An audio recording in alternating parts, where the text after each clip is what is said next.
Testing, testing, testing. Good. Okay, fine. All right. Good morning, everybody.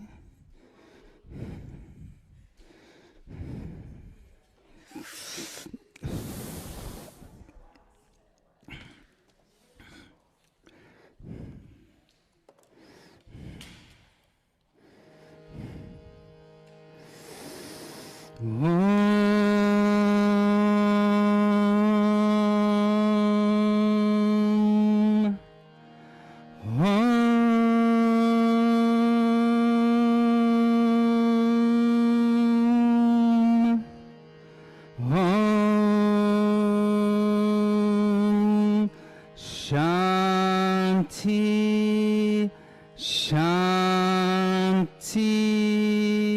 Shanti.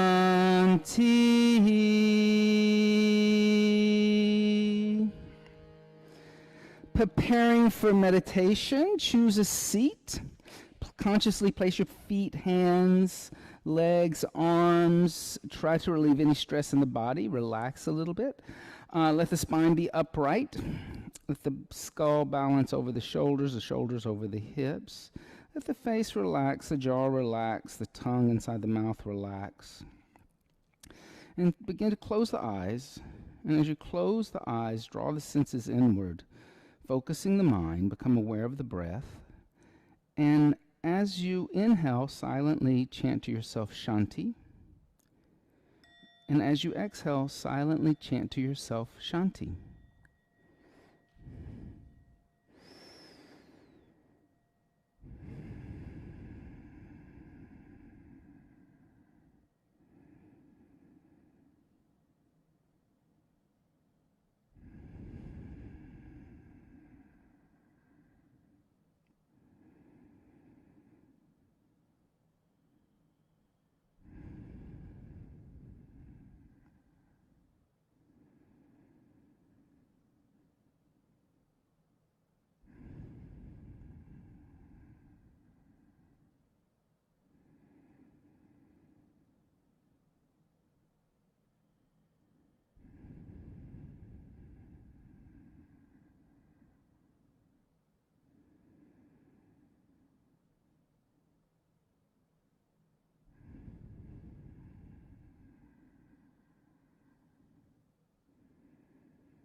Om.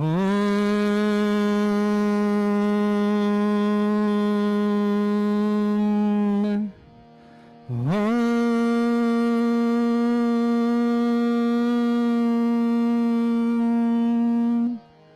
Om.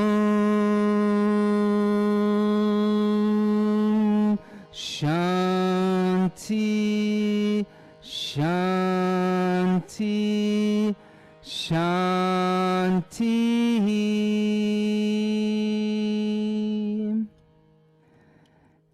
And so let's we're going to turn over to page 43 of your chant book. And today we're going to talk about the 8 limbs of yoga, or Ashtanga yoga. Okay, Ashtanga means 8 in Sanskrit. So we're going to chant 229. Okay. Chapter 2, number 29. Now I have to tell you, there's a little typo here. Sometimes when you load this stuff up, sometimes there'll be little mistakes that happen and we didn't catch it. If you buy it now on Amazon, it's okay. The dhyana is not separated. So that it's not D-H-Y space N-A, it's D-H-Y-N-A. Sometimes the computer will do weird stuff when you load it up. You have to edit it, and then you have to edit it on the computer because the upload will do weird things. So there's a little mistake, but we fixed it in if you buy it now. So let's chant 3 ohms. Om.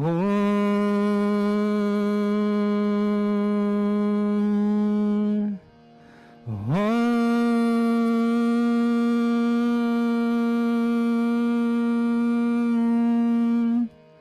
Om. Call and response. Yama, Yama, Niyama, Niyama, Asana, Asana, Pranayama, Pranayama, Pratyahara, Pratyahara, Dharana, Dharana, Dhyana, Dhyana, Samadhaya, Samadhaya, Ashtangani, Ashtangani. Good. All right. Let's try to do it together. Yama, Niyama, Asana, Pranayama, Pratyahara, Dharana, Dhyana, Samadhaya, Ashtangani. One more time. Yama, Niyama, Asana, Pranayama, Pratyahara, Dharana, Dhyana, Samadhaya, Ashtangani. Om.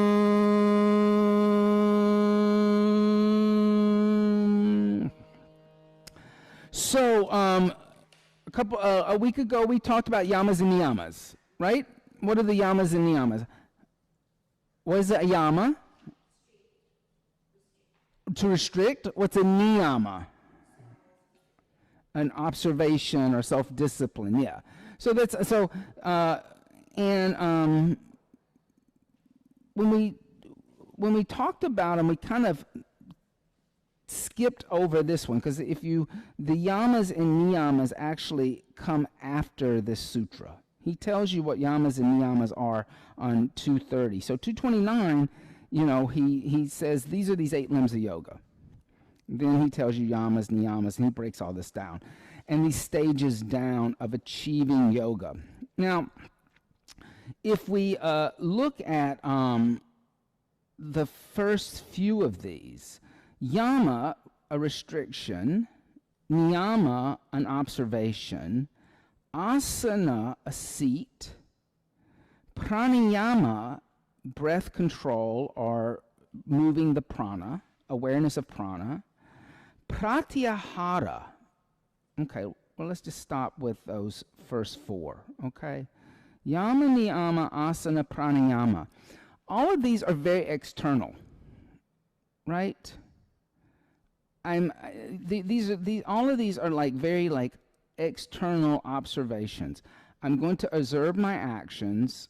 I'm going to start to observe what's going on inside, like cleanliness and self-study.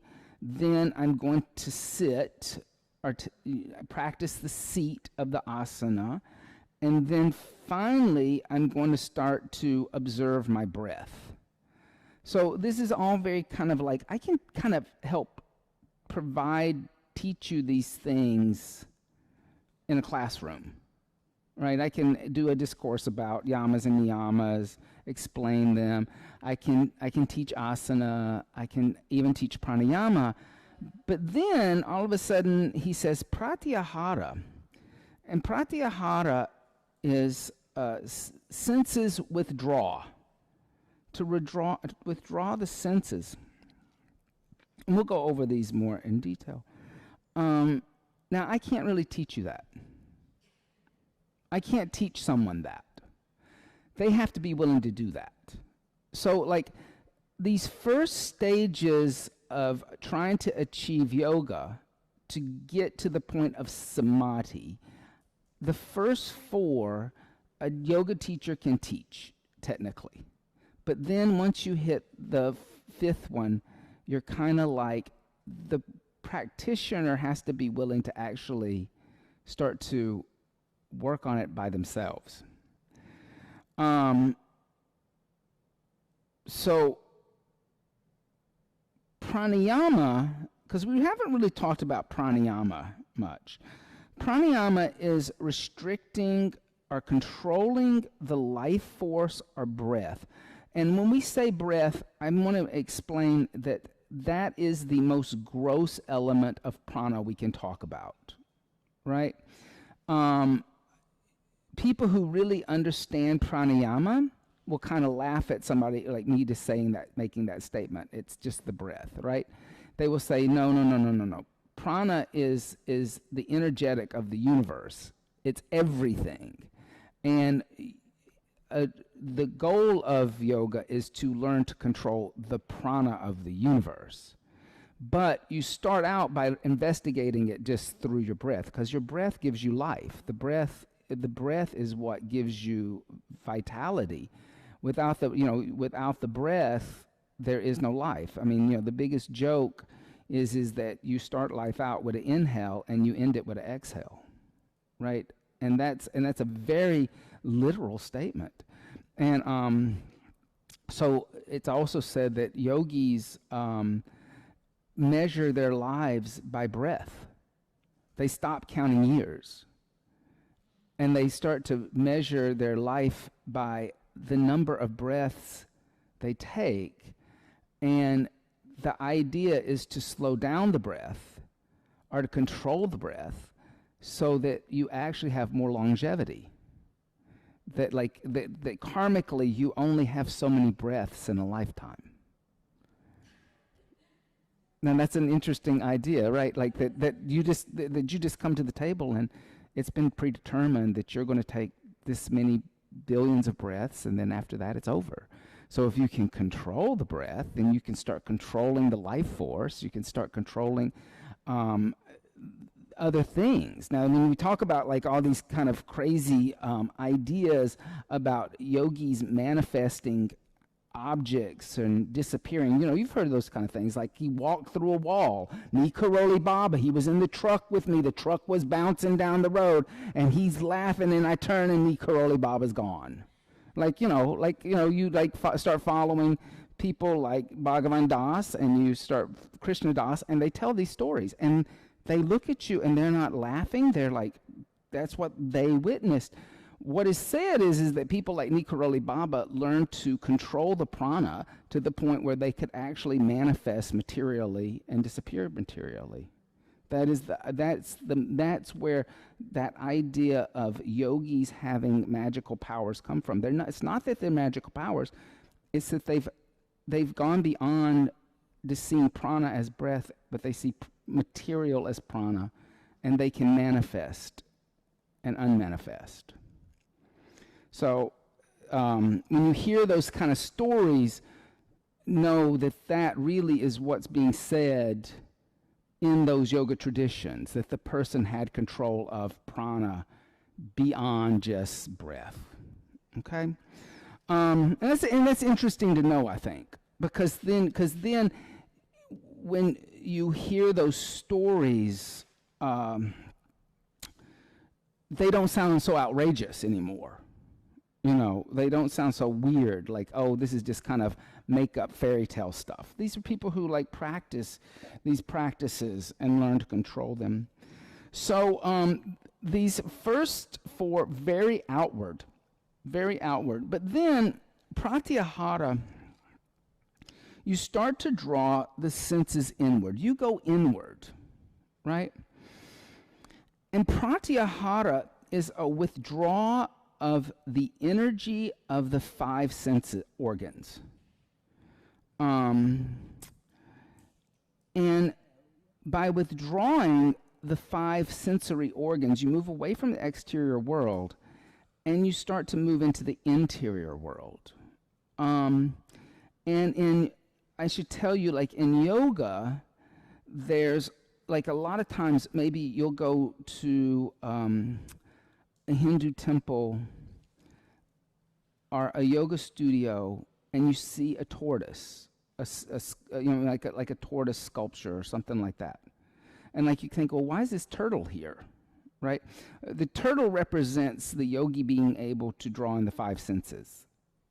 Because the turtle has it has this little shell, but it has a head. It has four legs, and so he's able to kind of pull everything in, right? And so the turtle represents that ability to draw the senses inward and focus. And this energetic of drawing the senses inward allows the mind to focus and achieve dharana, Dharana. Focusing the mind on a single pointed object or idea is the first step to meditation. It is not meditation, and he's being clear about that here. He's saying focus. So focus is crucial to take that first step toward meditation. Now, as a yoga teacher, I can help you focus. I can help teach you how to focus the mind. I can give you in meditation certain tools to help. Like when I say, inhale Shanti, exhale Shanti, focus on Shanti. That's a tool to help you focus.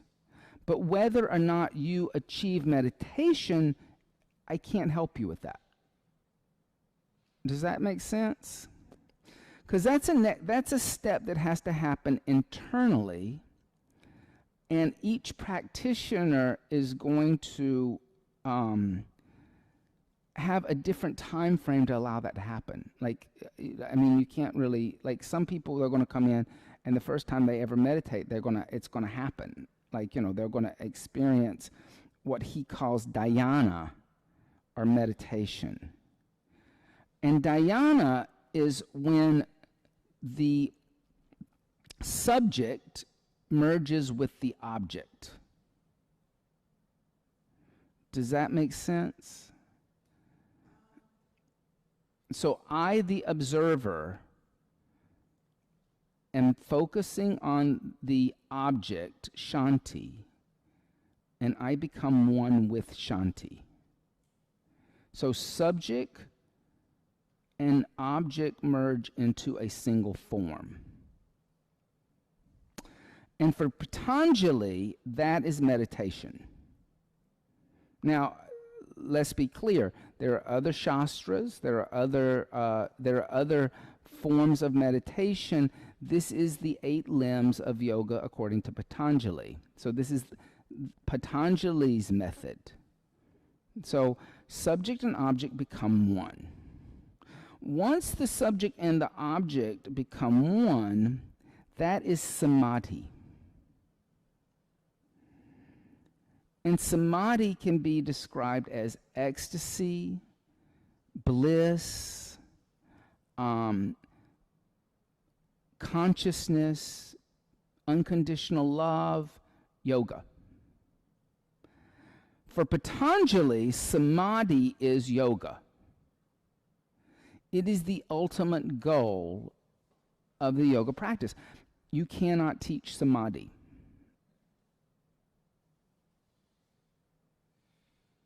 That is up to the practitioner.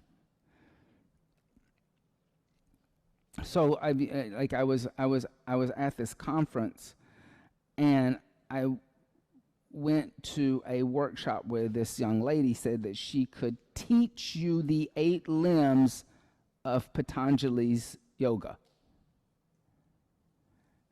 And I was like, how can you teach samadhi? You cannot. And she, of course, she kind of like made some stuff up and said some stuff, acting like she could teach samadhi, but you can't teach somebody samadhi. Mainly because when we try to teach, when we move into the idea of dharana, dhyana, samadhi, each person is going to see the object differently.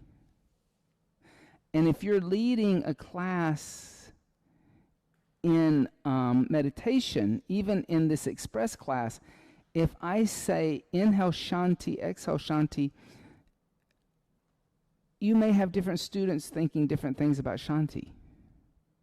Shanti may not be the same for all students, depending on where they are in their practice, right? So they may have this an idea of a peace in mind. Some may have like a very external idea of peace, which we talked about. Shanti's not that, but they may come in that with that idea. You know, they have to explore it internally. It's not your job to tell them they're wrong. Like, oh no, Shanti's not like world peace. But they may feel that way at that moment because they haven't investigated it enough. They haven't contemplated and thought about it and gone inward and focused on it. So you let them be there. That's where they're going to be. But that may not, but you know, if your idea of Shanti is world peace, it's very hard to merge with world peace when there are so many other beings that their karmic actions determine that you can't control, determine whether it's world peace or not. You can't control those beings' actions. So it's going to be very hard to merge with a concept like Shanti is world peace.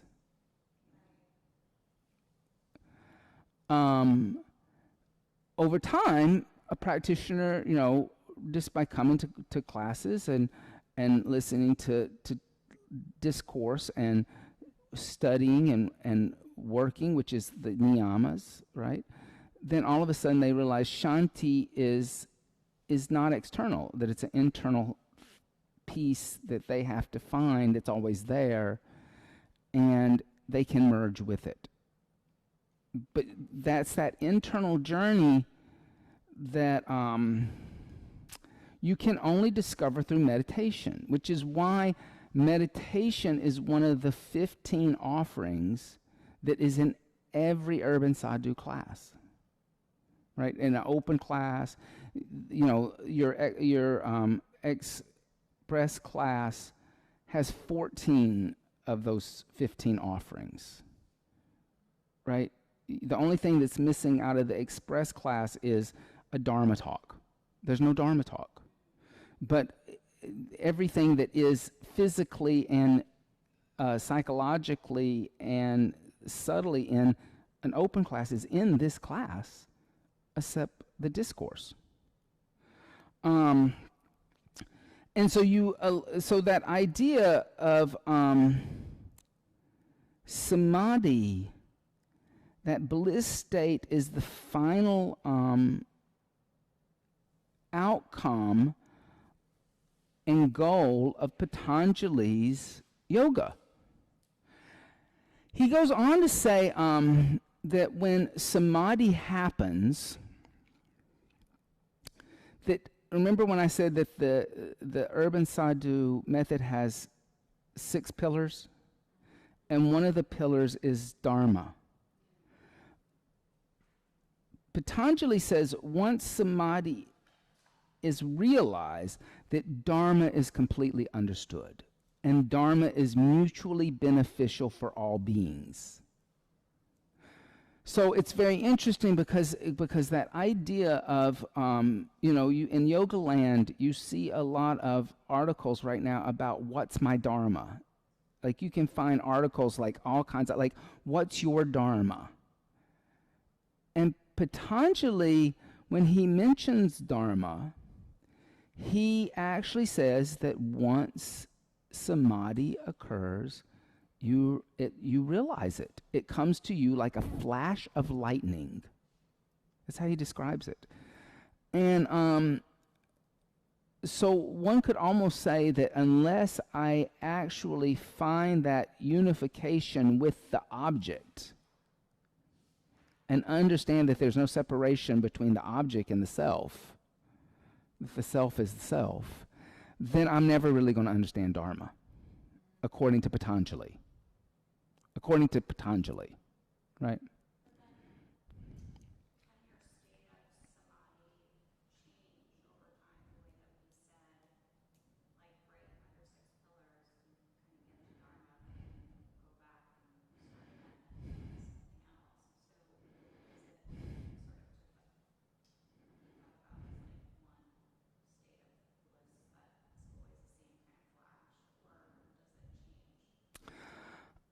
I think the object may change, but samadhi doesn't change.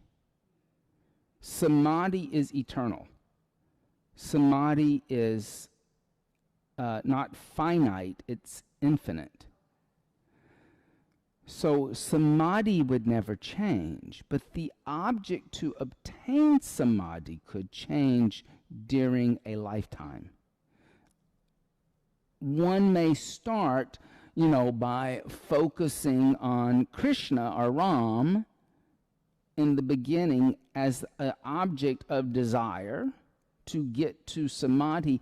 And as time goes on, their focus may go from the form to nothingness, something beyond form. You see what I'm saying?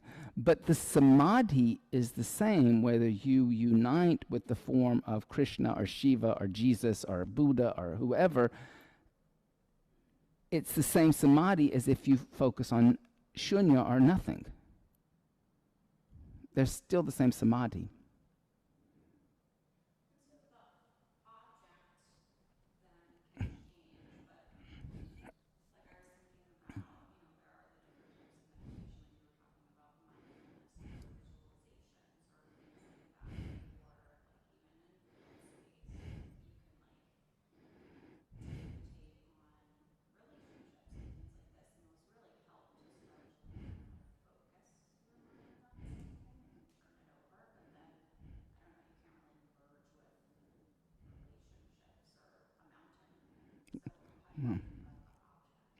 So I think that one of the things that we have to and we have to say that this is we're looking at Patanjali's method. So let's and in the chant book, I write when I write about the shastras, I said it's important to understand that the goal of all shastras are the same: samadhi, oneness, unity, yoga, but their interpretations of how to get there can change. So Patanjali would say that focusing on relationships is dharana, but it's not dhyana. It's focus. It's not meditation yet. Which is like something we see a lot in yoga. Yes.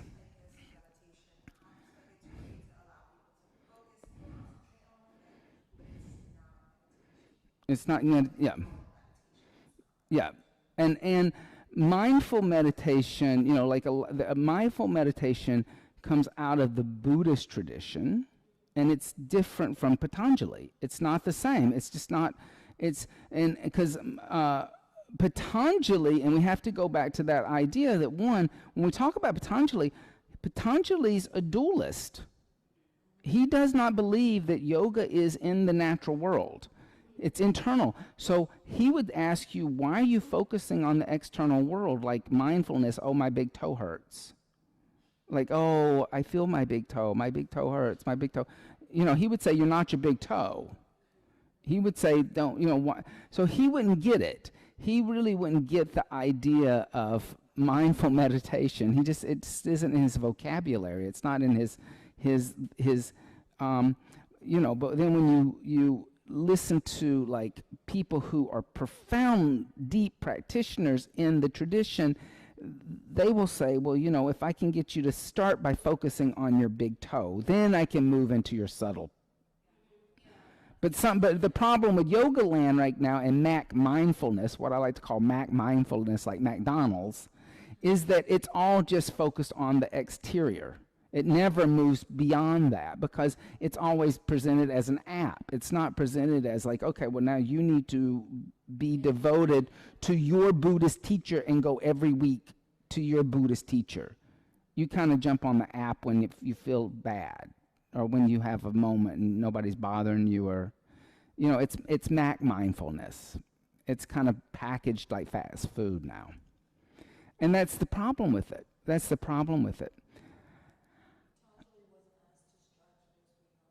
No, he wasn't. Well, he's not as distracted. Well, he basically wants you to, it's very important to understand that Patanjali wants you to become a renunciate. He wants you to become an ascetic, because he doesn't really feel like that. He's not really talking to householders. He's not. He's talking to people who want to dedicate their lives to this idea of yoga and are willing to kind of give up all of the trappings of the world that keep you in the wheel of samskara, right?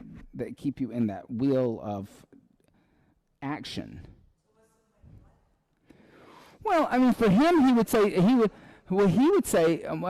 then here again, it's like, like it's his interpretation.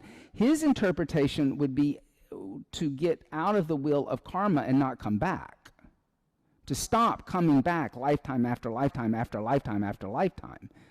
That you are to get out of that. Right? And this is kind of, it's kind of revolutionary, because he says once you become aware of he alludes to the fact that once you become aware of the lifetime after lifetime after lifetime, you finally want to get off the Ferris wheel. So practicing yoga is to get off the Ferris wheel. When he writes this is a very new interpretation of samskara and of the karmic wheel. Pre that, you wanted to be in the karmic wheel. You wanted to keep coming back. If you read earlier text and earlier stories, they're more like, there's stories where the ancestors get upset because somebody decides to become an ascetic and stop having children because they can't come back and work out their karmas. So originally it's like family lineages kept repeating karmically lifetime after lifetime within families. Then Buddha came along and he was like, well, you could come back as an ant. You could come back in different forms. And that kind of changed the game. Like that changed the discussion of what happens after one's life. Yeah, reincarnation changed a little bit. Then Patanjali's kind of working in the post-Buddhist era, or like right during Buddha. We're not really sure, but he's obviously influenced by some Buddhist ideas, and he's in that mindset too. That now you want to get out of this constantly life after life after life after life. And the only way that you can do it is to stop action, to try to stop karmic action, right?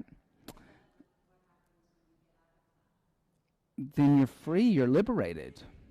You're liberated. The soul is liberated. Yeah, the soul is liberated. To merge with to merge with the object of desire. God. I mean, that's what Patanjali would say it is. You get to go back to the source. It's heady.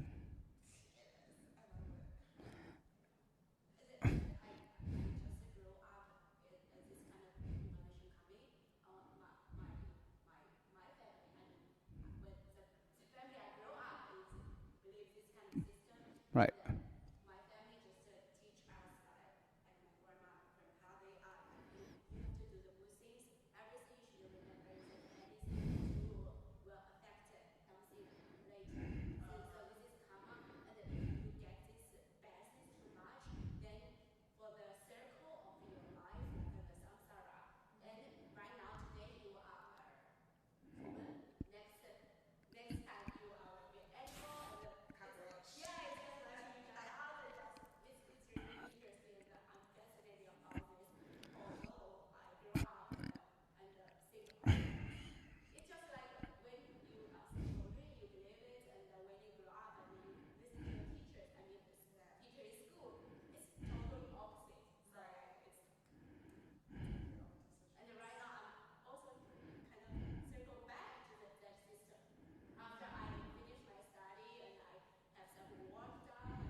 Right.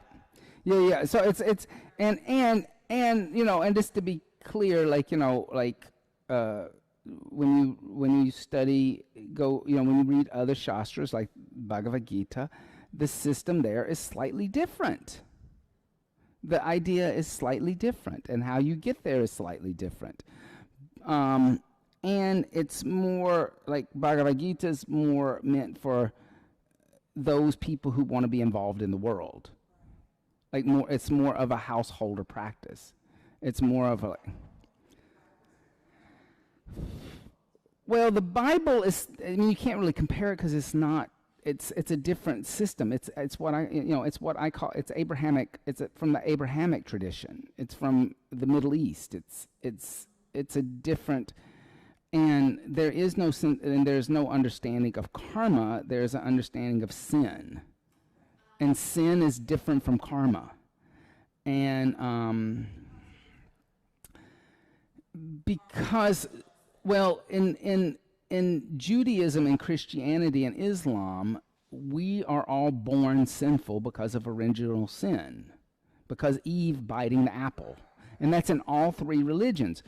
So karma is different. Karma says that, when the first time you ever came into a body, you had no karma. You started out fresh. You created your own karma. By action. By action. By action. Well, the baby doesn't know anything, but the baby grows up, and then the baby starts to act and act out and do things. So, if it, and it's like simple observation. Baby eats food, baby poops. Karma.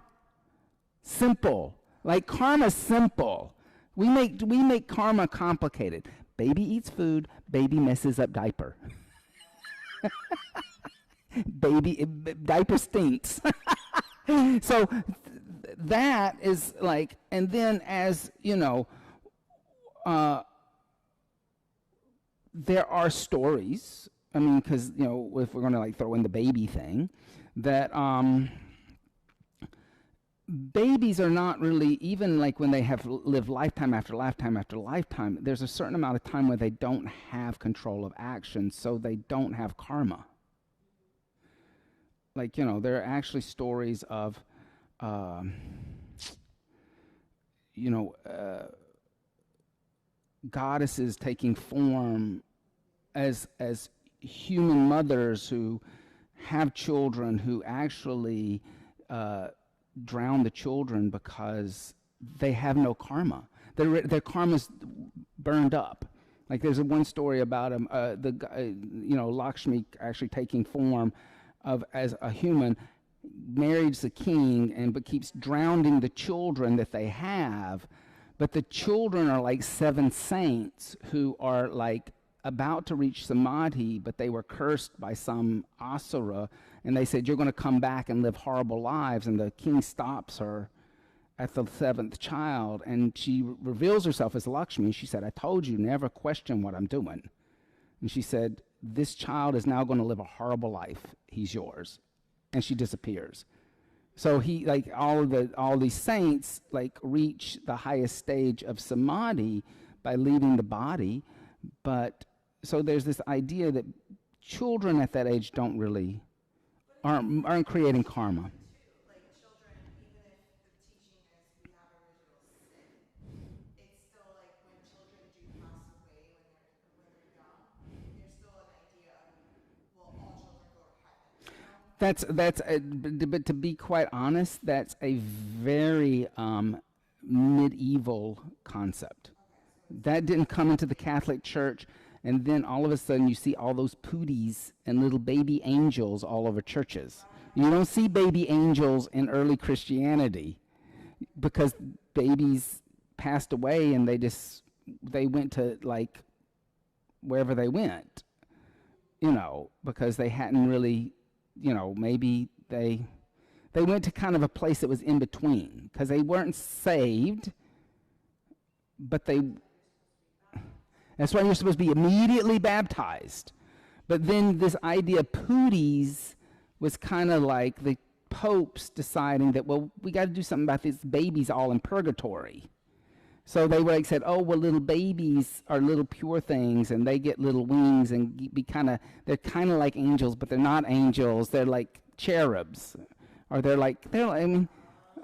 so that's a very medieval idea.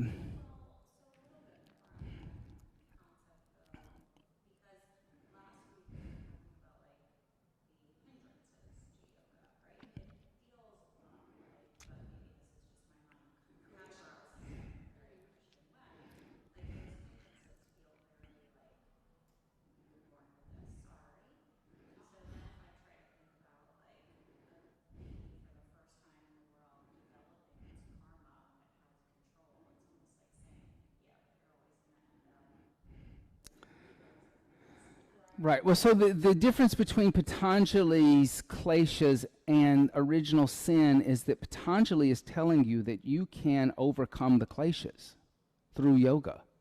That you can send them, this is his quote, you can send them back to their source. Quote. That's how he phrases it. That the kleshas can be sent back to their source through the practices of Ashtanga yoga. So you overcome egoism and misidentification. Whereas in original sin, no matter how good you are, you're never going to really not be sinful.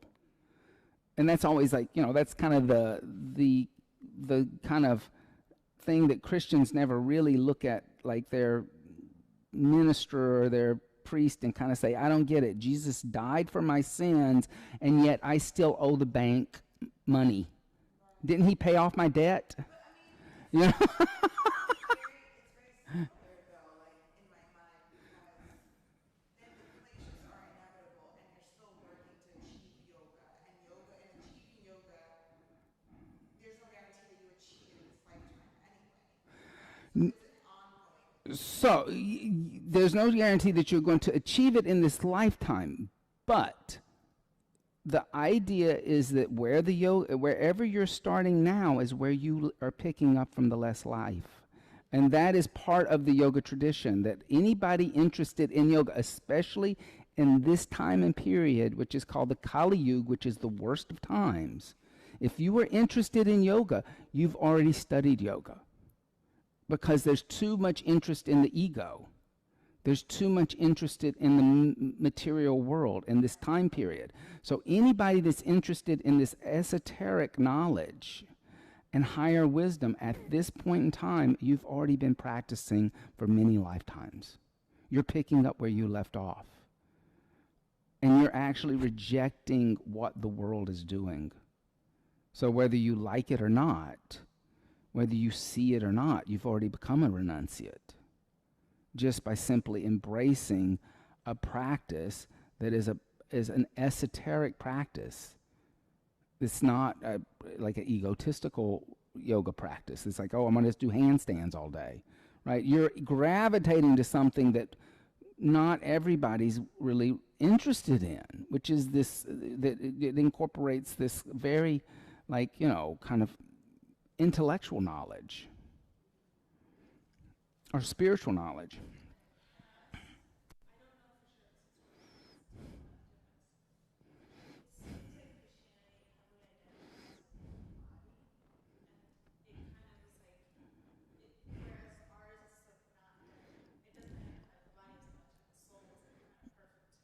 Yes, the soul is perfection.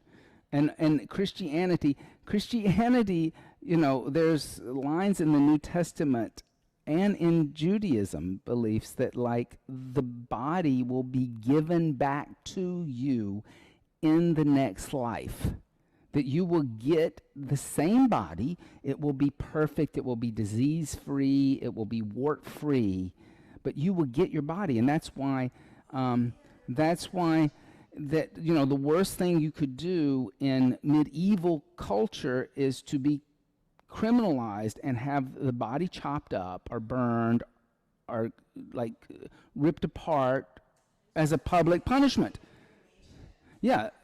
So, like, the idea of in these Eastern philosophies where the body is cremated, it's a letting go of the body. It's like it's saying that, like, the person is not going to use this again, but it's also saying to the family and to the friends that this is over.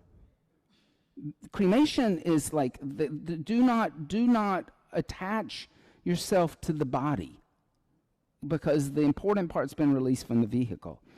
So that's why this tradition cremates. Buddhism cremates. Jainism cremates. All of these Eastern philosophies is crematoriums. That you detach from the body. That the body, whereas in Judaism and Islam and Christianity, the body becomes, and it's, people don't really realize it, but it's actually the influence of ancient Egypt.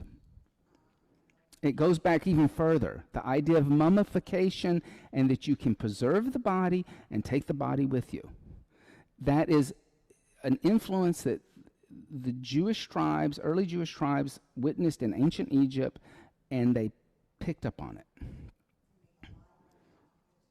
Yeah, and then but it's like, and that's why, it's like the whole, like, you have to, like, in the Jewish tradition, you have to bury the body within so many hours of, like, within the, I'm not even sure what it is, but the body is like, once the person dies, you oil the body, you preserve the body, you wrap the body, you lay it in the tomb, you after the flesh dies and rots away, you go back in 2 years later and collect the bones and put the bones in an ossuary, and like, all of that went on. There was all kinds of rituals, but all the rituals were so that the body could be preserved in one place, so that when the second coming came, you could, like, have the body back.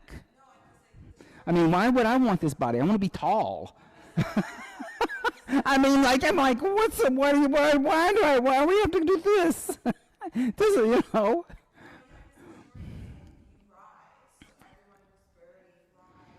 Yeah. And so I think that we've kind of veered off on our topic, but I think it's interesting that we went there only because this is a incredibly different system than Abrahamic traditions that most of us come from. And it's a kind of like not it's you have to kind of take off these glasses and put on these glasses.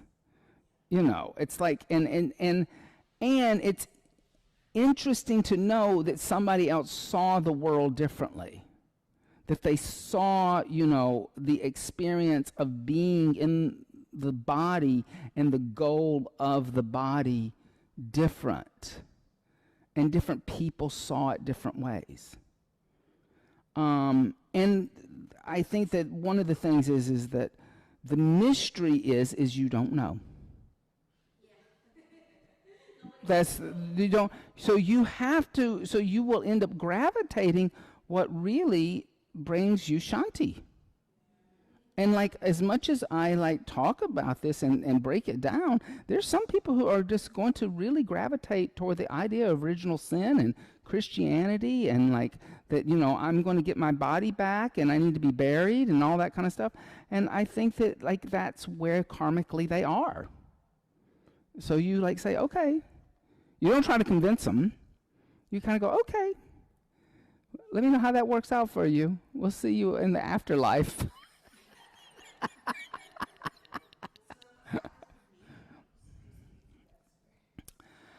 Well, I think that like that.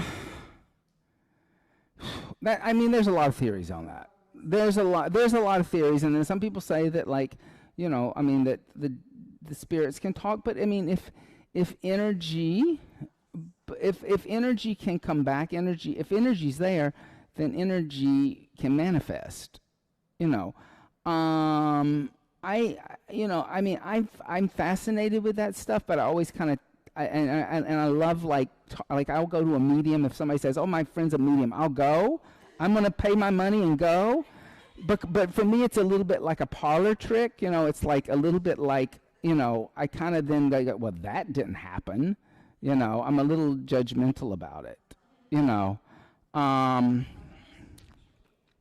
yeah, I've had some interesting experiences with them too, and I don't know what they do. I'm not sure what they do.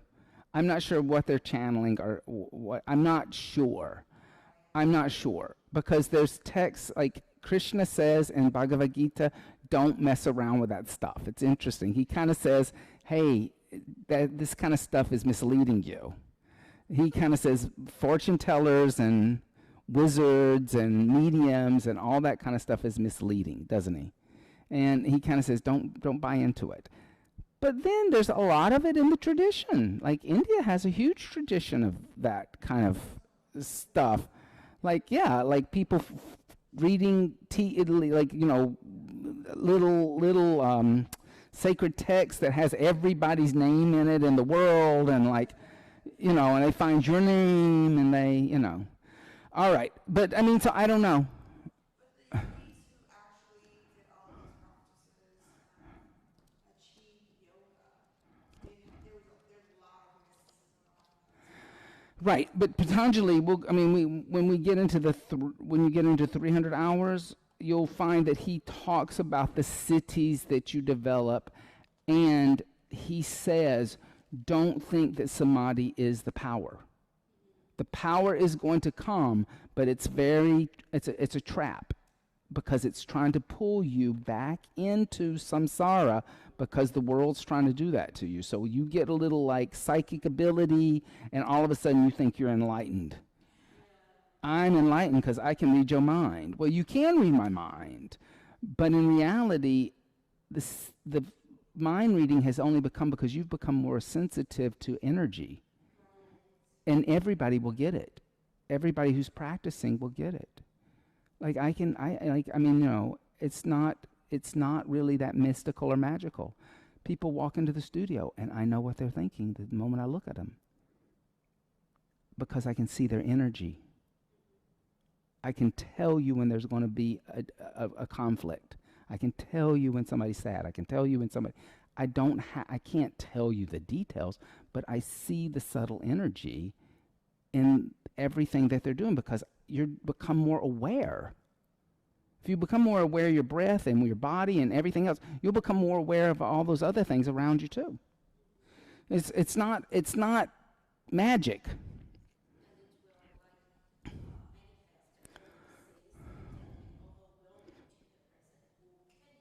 Yes.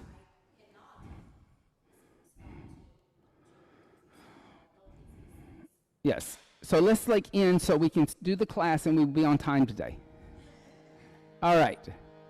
And we can talk more about it. 3 ohms. Om.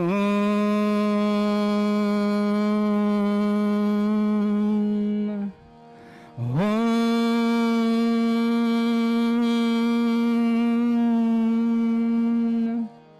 Om. Shanti. Shanti. Shanti.